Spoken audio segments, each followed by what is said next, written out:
For those of you that don't know, I've been in the industry now almost 22 years.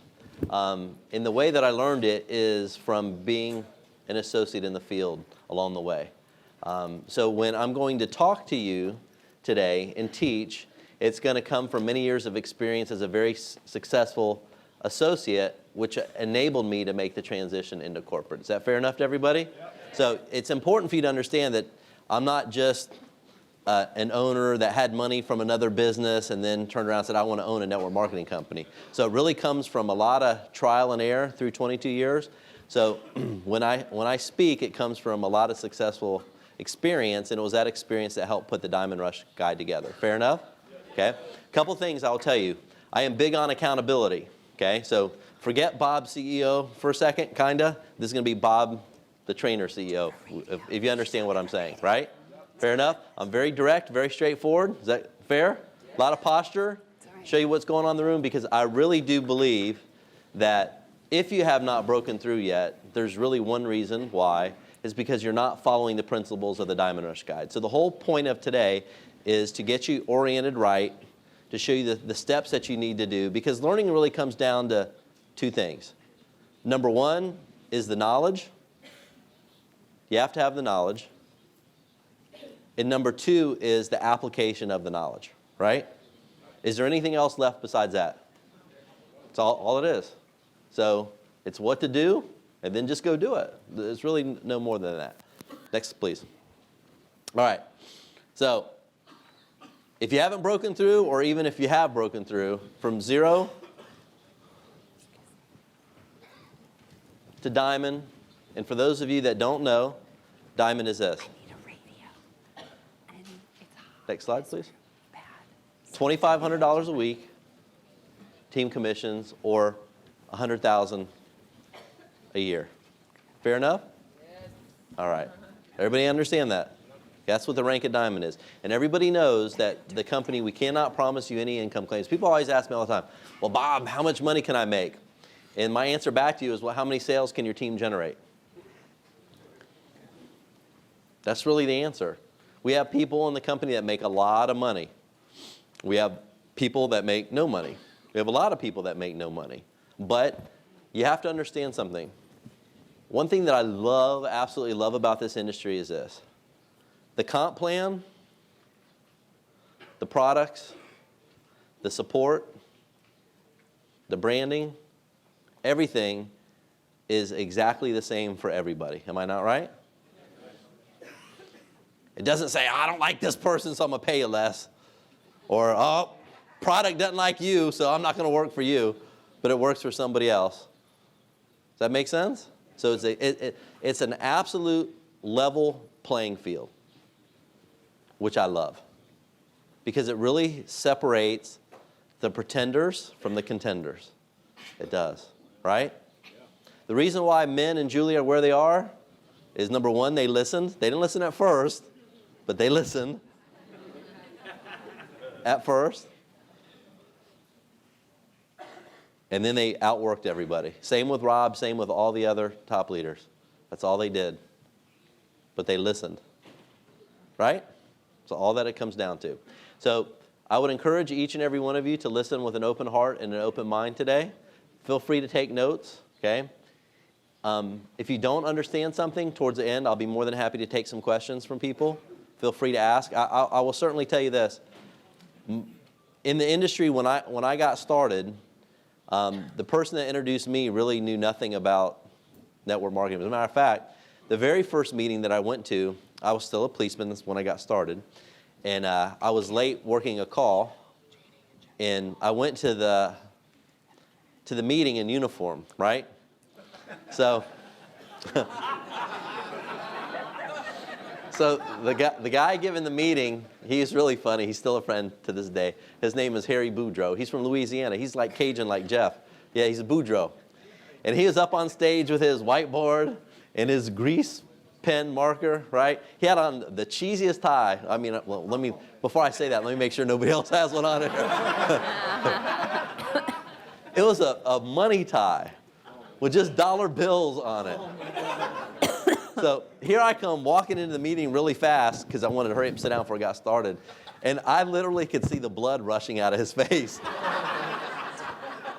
He's like, oh, he came up to me later. He goes, because I have my name badge on, right? He goes, Reyna, he goes, golly. He goes, why are you here, Reyna? I said, I want to learn how to make extra money. He goes, shoo. He said, I thought old Boudreaux was getting raided. That's what he said. He said, I was looking for the back door. So he was looking. He literally went behind the curtain and was looking around. I was trying to figure out what he's doing. And he told everybody he was looking for extra grease pens, but he was looking to skedaddle out the back door. I'm like, why would you be running? But it was a really, really super funny story. So, all right. Great question to ask each of yourself is this, okay? What would you do with an extra $2,500 a week? And let me, one of the reasons why I believe I understand this industry so well is because not just the fact that I've been in it for 22 years, but from being a policeman for 10 and a half years, it helps you understand people.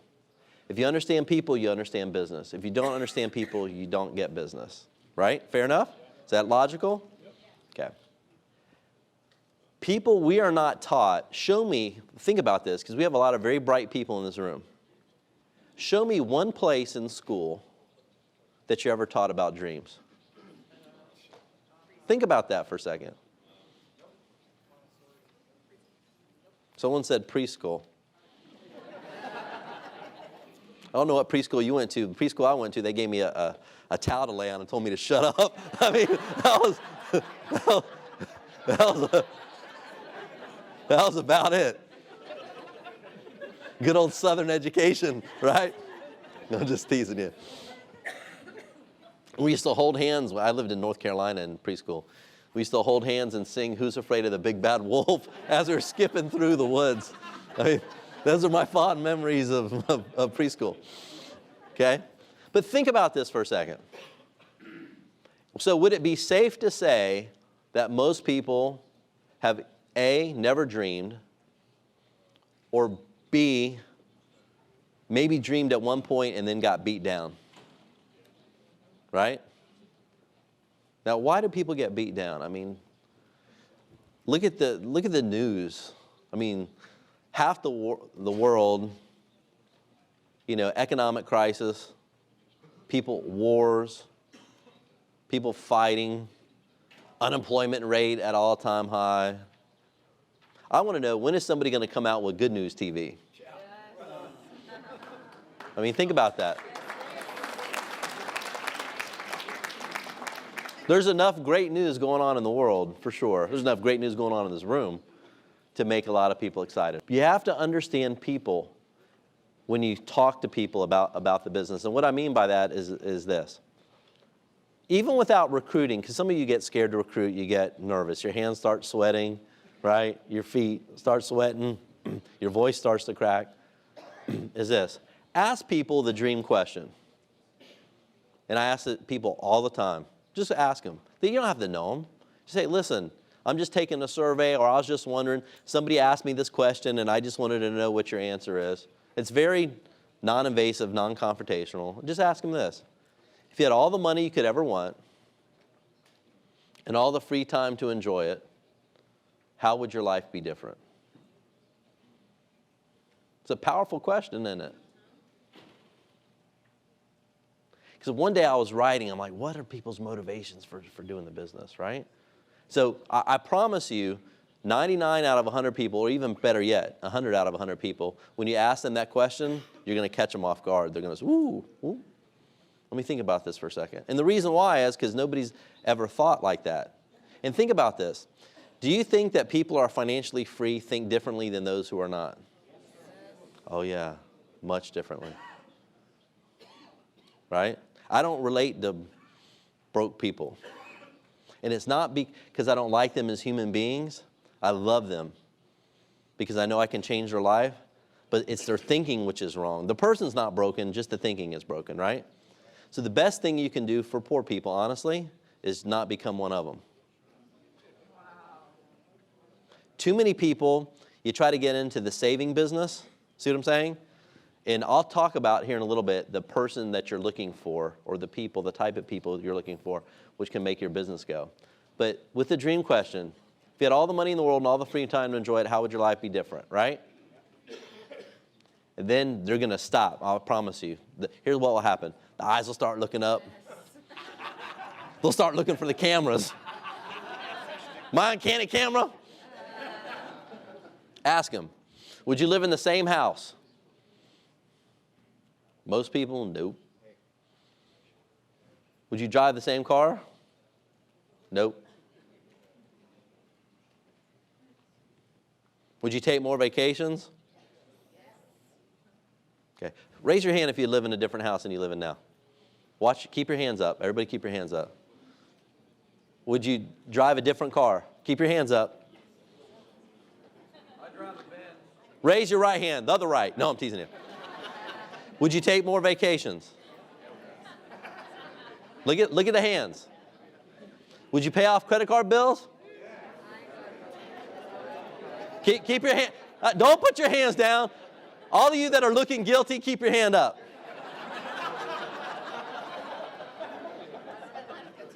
Yeah, Svetlana's trying to put her leg up in there too.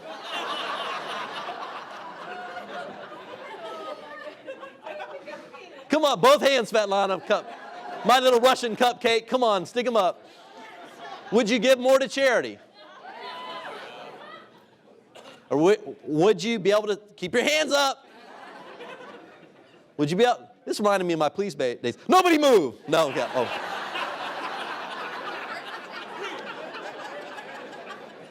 Or would you spend more time with friends, family?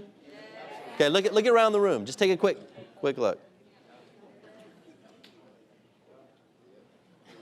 Right? All right, put them down. So, have I very easily proven to you that there is a need? And I ask people, if you can't get all of those things than what you're currently doing right now, would you not agree with me that you need to change gears or look at other options? I said, if you cannot get all those things, the dream question, through what you're currently doing right now, would you not agree with me that you need to change gears or look at other options? Would you at least listen? Easy question. People are like, yep, I will. Because I just proved to them in 1 minute that what they're doing is not cutting it. And I will tell you this, the latest statistics, what approximately 97% of Americans retire at or below the poverty level, somewhere, 97%, which makes you a member of the 40-40-40 club. Work 40 hours a week, 40 years of your life to retire at 40% of what you could not afford to live on in the first place. That's sad. So the time to do something about it is now, and not wait until your wallet is thin and time is short.